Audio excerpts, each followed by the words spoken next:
Hello student, आइए पढ़ते हैं हम अपनी हिंदी व्याकरण पाठ्य पुस्तक नव्या वैभव से लेसन 10 विशेषण। विशेषण किसे कहते हैं? संज्ञा या सर्वनाम शब्दों की विशेषता बताने वाले शब्द विशेषण कहलाते हैं।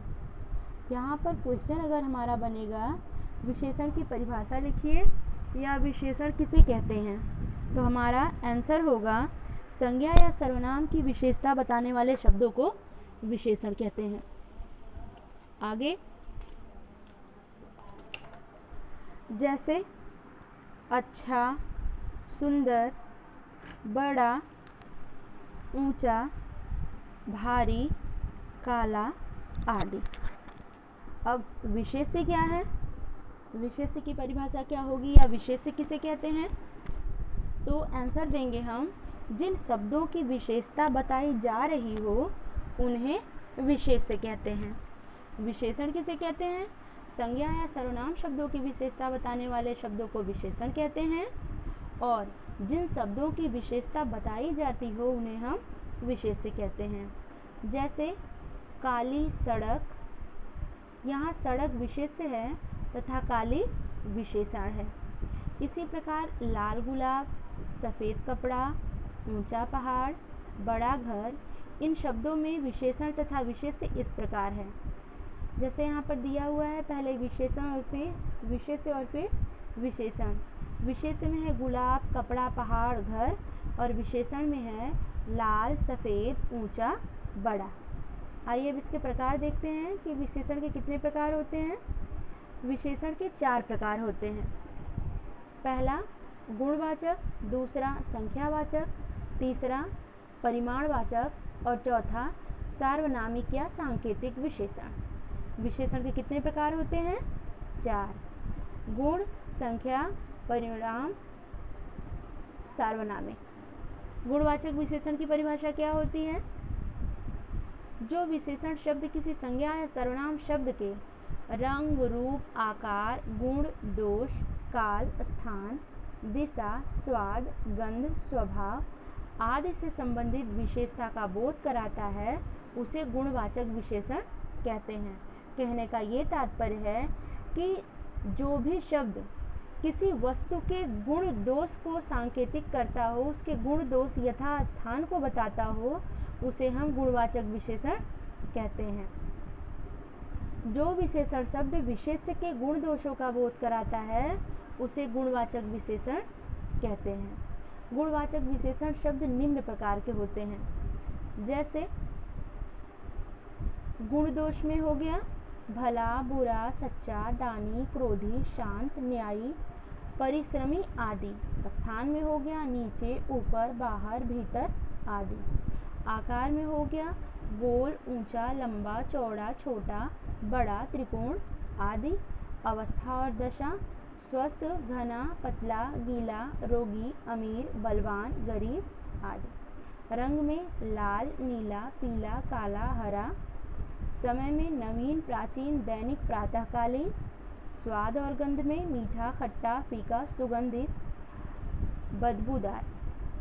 और अन्य में हो गया गरम, ठंडा, वीर, डरपोक, चिकना, पूर्वी, पश्चिमी आदि।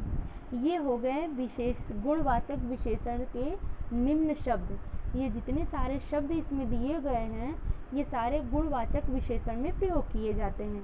आगे बढ़ते हैं संख्यावाचक में। संख्या का अर्थ है गिनती।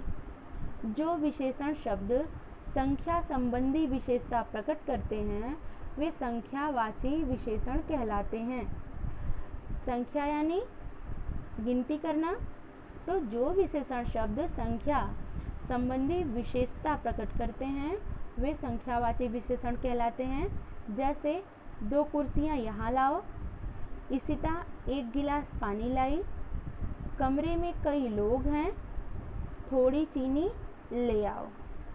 यहाँ 2, 1, कई तथा थोड़ी विशेषण शब्द क्रमशः कुर्सी, गिलास, लोगों तथा चीनी की संख्या संबंधी विशेषता बता रहे हैं, अतः ये संख्यावाची है। अर्थात जो शब्द किसी वस्तु की संख्या का बोध कराता हो उसे हम संख्यावाची विशेषण कहते हैं। संख्यावाची विशेषण के दो प्रकार होते हैं।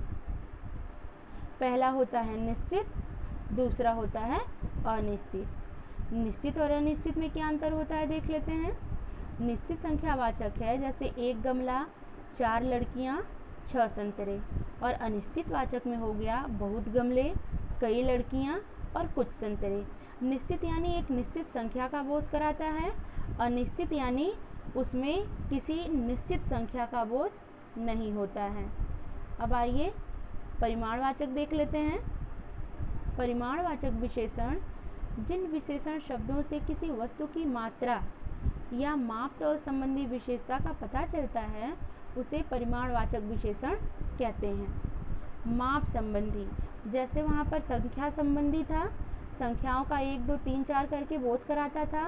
अब यहाँ परिमाणवाचक विशेषण में नाप, माप, मात्रा और तौल, जैसे 3 लीटर तेल, 4 किलो आलू, कुछ चीनी, थोड़ी चाय।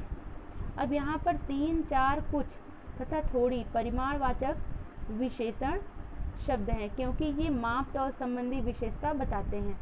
यहाँ पर भी जैसे कि वहाँ पर दिया था 3 संतरे, 4 लड़कियाँ, अब यहाँ पर भी है 3 लीटर, कुछ चीनी, 4 किलो।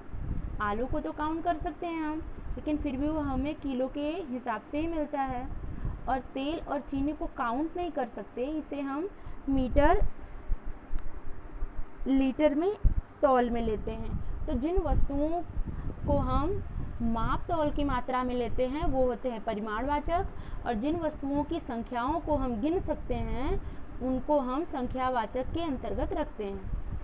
परिमाणवाचक के भी दो विशेषता होते हैं, दो विशेषण दो प्रकार के होते हैं, निश्चित अनिश्चित। यानी जैसे जिन विशेषण शब्दों से वस्तुओं की निश्चित मात्रा का ज्ञान हो उसे निश्चित परिमाणवाचक कहते हैं। जैसे 1 किलो चीनी, 1 मीटर कपड़ा, 2 लीटर दूध, 100 गज जमीन। ये तो हो गया एक निश्चित मात्रा कि 1 है, 2 है, फिर 1 मीटर कपड़ा है, फिर 100 गज जमीन है। लेकिन जो अनिश्चित परिमाणवाचक विशेषण होते हैं इनमें जिन विशेषण शब्दों से वस्तु की निश्चित मात्रा ज्ञात न हो उसे अनिश्चित परिमाणवाचक विशेषण कहते हैं। जैसे थोड़ी सब्जी और ले लो, थाली में बहुत मिठाई है, दाल में नमक कम है, सारी घास गाय को खिला दो। यहाँ पर वस्तुओं की निश्चित मात्रा का बोध नहीं हो रहा है, थोड़ी है, कम है, बहुत है, सारी है। तो ये सारे शब्द जो हैं अनिश्चित परिमाणवाचक विशेषण के उदाहरण हैं। आगे चलते हैं, सार्वनामिक विशेषण क्या कहलाता है। जो सर्वनाम शब्द विशेषण की तरह किसी संज्ञा की विशेषता बताते हैं उन्हें सार्वनामिक विशेषण कहते हैं। बच्चों इस पे थोड़ा ध्यान दीजिएगा। जो सर्वनाम शब्द विशेषण की तरह किसी संज्ञा की विशेषता बताते हैं उन्हें सार्वनामिक विशेषण कहते हैं। जैसे उस पुस्तक को अलमारी में रख दीजिए, वह चिड़िया बहुत मीठा बोलती है, यह कुर्सी टूटी है, यह घर बहुत सुंदर है। यहाँ पर उस, वह तथा यह सर्वनाम शब्द संज्ञा के साथ प्रयोग में लाए गए हैं और इस तरह से विशेषण बनकर संज्ञा की विशेषता बता रहे हैं। इसलिए ये सर्वनाम शब्द संकेतवाचक विशेषण भी कहलाते हैं क्योंकि ये संज्ञा की तरफ संकेत करते हैं और इसे सार्वनामिक विशेषण भी कहते हैं। क्वेश्चन अगर यहाँ पर बनता है कि सार्वनामिक विशेषण को और किन नामों से हम जानते हैं, तो सार्वनामिक विशेषण को हम संकेतवाचक विशेषण के नाम से भी जानते हैं। अब सर्वनाम और सार्वनामिक विशेषण में अंतर क्या होता है, कैसे शब्द होंगे कि वो सर्वनाम और सार्वनामिक के अंतर को स्पष्ट करते होंगे। सर्वनाम संज्ञा शब्द के स्थान पर प्रयोग किए जाते हैं, परंतु सार्वनामिक विशेषण उस संज्ञा के साथ ही प्रयोग किए जाते हैं जिसकी वे विशेषता बताते हों। जैसे यहाँ पर उदाहरण दिया हुआ है, यह अब पुस्तक आई है, यह सर्वनाम है। यह पुस्तक मुझे दो, यह सार्वनामिक विशेषण है। जो शब्द संज्ञा के साथ प्रयोग करते हैं और संज्ञा की तरफ संकेत करते हैं तो वो सार्वनामिक विशेषण होते हैं, और जो संज्ञा के स्थान पर प्रयोग होते हैं उन्हें सर्वनाम कहते हैं। ध्यान रखिएगा यहाँ पे। अब आइए हम पढ़ते हैं प्रविशेषण। प्रविशेषण, अभी तक हमने विशेषण पढ़ा, विशेष्य पढ़ा, उसके भागों को देखा, और अब देखेंगे हम प्रविशेषण क्या होता है। एक बंदर मोटा है, दूसरा बंदर बहुत मोटा है। यहाँ पर पहले वाक्य में मोटा शब्द बंदर की विशेषता बता रहा है, अतः विशेषण है। दूसरे वाक्य में बहुत शब्द मोटा की विशेषता बता रहा है, अर्थात यह विशेषण की भी विशेषता बता रहा है।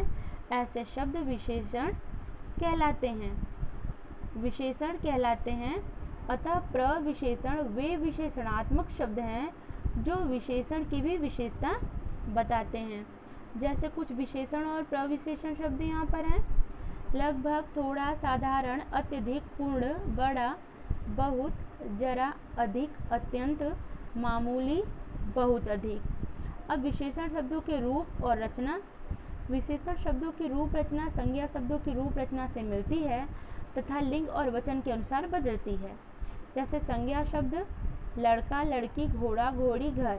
विशेषण अच्छा, काला, सुंदर। एक वचन अच्छा, काला, सुंदर।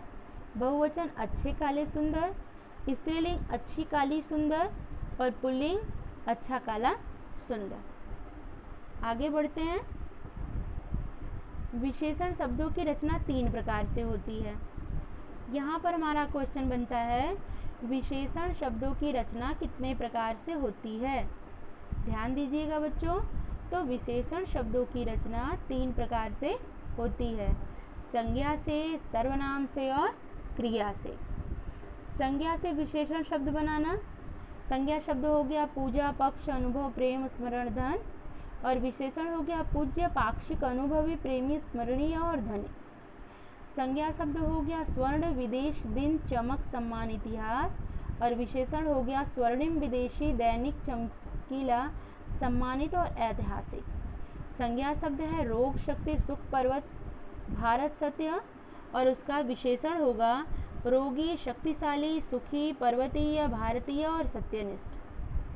आगे ये तो था संज्ञा से। अब सर्वनाम से कैसे बनेगा। सर्वनाम और विशेषण। यह, ऐसा, मैं, मुझसा। कौन, कैसा, वह, वैसा। तू, तुझसा, जो, जैसा। क्रिया शब्दों से बेचना, बिकाऊ, भागना, भगोड़ा, पूजना, पूजनीय, देखना, दिखावटी, भूलना, भुलक्कड़, पोषण, पोषक। कथ, कथित, पढ़ना, पढ़ाकू, लूटना, लुटेरा। अव्यय से विशेषण बनाना। प्रत्यय और अव्यय, ई और ला। अव्यय हो गया भीतर, ऊपर, पीछे। विशेषण हो गया भीतरी, ऊपरी और पिछला। अव्यय हो गया बाहर, सतह, आगे, बाहरी, सतही और अगला। आगे अ से अंत होने वाले अकारांत विशेषण में विशेष्य के लिंग, वचन और कारक के अनुसार कोई परिवर्तन नहीं होता। जैसे सुंदर, बंजारा, सुंदर, बंजारे, सुंदर, बंजारे। आ के से अंत होने वाले अकारांत विशेषण के लिंग, वचन और कारक के अनुसार विकार होता है, यानी बदलता है। जैसे अच्छा लड़का, अच्छे लड़के, अच्छी लड़की। ये तथा ऊ से अंत होने वाले इकारांत और उकारांत विशेषण में लिंग, वचन और कारक के अनुसार कोई परिवर्तन नहीं होता। जैसे विदेशी, दयालु, विदेशी वस्त्र, विदेशी लड़की, विदेशी लोग, दयालु व्यक्ति, दयालु महिला, दयालु लोग। सार्वनामिक विशेषण में विकार सर्वनामों की तरह होता है। जैसे मेरा भाई, मेरी बहन। कभी कभी विशेषण संज्ञा की तरह प्रयुक्त होते हैं। जैसे भारत वीरों की भूमि के रूप में विख्यात है, विद्वान सर्वत्र पूजे जाते हैं। अब हम इस चैप्टर का स्मरणीय तथ्य देख लेते हैं। स्मरणीय तथ्य अर्थात ध्यान देने योग्य और याद रखने योग्य पाठ की विशेष बातें। संज्ञा या सर्वनाम की विशेषता बताने वाले शब्द विशेषण कहलाते हैं। जिन शब्दों की विशेषता बताई जाती है वे विशेष्य कहलाते हैं। विशेषण के 4 भेद होते हैं: गुणवाचक, संख्यावाचक, परिमाणवाचक, सार्वनामिक। गुणवाचक में किसी भी व्यक्ति के गुण, दोष, दशा, स्थिति को दर्शाया जाता है, व्यक्ति हो, वस्तु हो, स्थान हो। और संख्यावाचक में वस्तुओं की संख्या का बोध कराया जाता है। संख्यावाचक के भी 2 प्रकार होते हैं, एक होता है निश्चित और दूसरा होता है अनिश्चित। ऐसे ही परिमाणवाचक है। संख्यावाचक में उन वस्तुओं की गणना होती है जिनको हम गिन सकते हैं, जिनकी काउंटिंग कर सकते हैं। परंतु परिमाणवाचक विशेषण में काउंटिंग नहीं होती, बल्कि उसकी माप तौल मात्रा को बताता है। सार्वनामिक विशेषण वो होता है जो सर्वनाम के रूप में संज्ञा के साथ प्रयुक्त होता है, और जो शब्द विशेषण की भी विशेषता बताए उसे हम प्रविशेषण कहते हैं। तो आइए अभ्यास कार्य देख लेते हैं, जिसे आपको अपनी नोटबुक में करना है और अपनी पाठ्य पुस्तक में भी भरना है। पहला क्वेश्चन है, विशेषण किसे कहते हैं? तो आंसर हमारा होगा, संज्ञा सर्वनाम की विशेषता बताने वाले शब्दों को विशेषण कहते हैं। दूसरा क्वेश्चन हमारा है, विशेष्य किसे कहते हैं? हमारा आंसर होगा, वाक्य में जिन शब्दों की विशेषता बताई जाती है उसे विशेष्य कहते हैं। अब प्रविशेषण की परिभाषा दें। विशेषण की भी विशेषता बताने वाले शब्द को प्रविशेषण कहते हैं। आइए अब परिमाणवाचक विशेषण के 2 से 3 उदाहरण यहाँ पे हमको फिल करने हैं, जैसा कि मैंने करा हुआ है। निश्चित और अनिश्चित में, निश्चित में हो गया 2 लीटर, ये एग्जाम्पल दिया हुआ है पहले से। फिर 4 लीटर तेल, 2 किलो दाल। और अनिश्चित में थोड़ा पानी, कुछ फल, कम अनाज। संख्यावाचक को देख लेते हैं हम। संख्या में भी निश्चित और अनिश्चित की मात्रा को बताना है हमें। तो 15 लड़कियां, 4 आम, 10 केला। अनिश्चित में कुछ बच्चे, कई लोग, थोड़ा पानी। अब सार्वनामिक विशेषण और सर्वनाम। यह पुस्तक, सर्वनाम इसमें क्या है? यह। वह टेबल, वह चिड़िया, यहाँ भी वह। वे सब लोग, वे।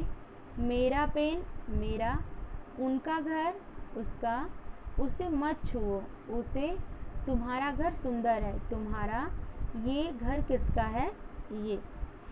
इधर है सार्वनामिक विशेषण और इधर है सर्वनाम। जो शब्द संज्ञा के साथ लग करके संज्ञा की तरफ दर्शाते हैं उससे पहले सर्वनाम लगते हैं, तो उन्हें हम सार्वनामिक विशेषण कहते हैं।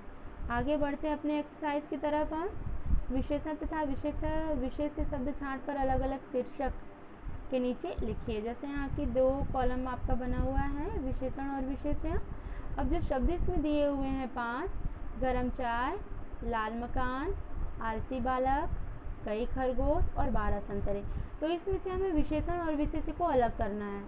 जैसे विशेषण हो गया गरम, लाल, आलसी, कई और 12, और विशेष्य हो गया चाय, मकान, बालक, खरगोश और संतरे। आगे देखते हैं। दिए गए विशेषण शब्दों के लिए उचित विशेष्य लिखो। यहाँ पर सारे विशेषण शब्द दिए हुए हैं और इसके लिए हमें विशेष्य लिखना है।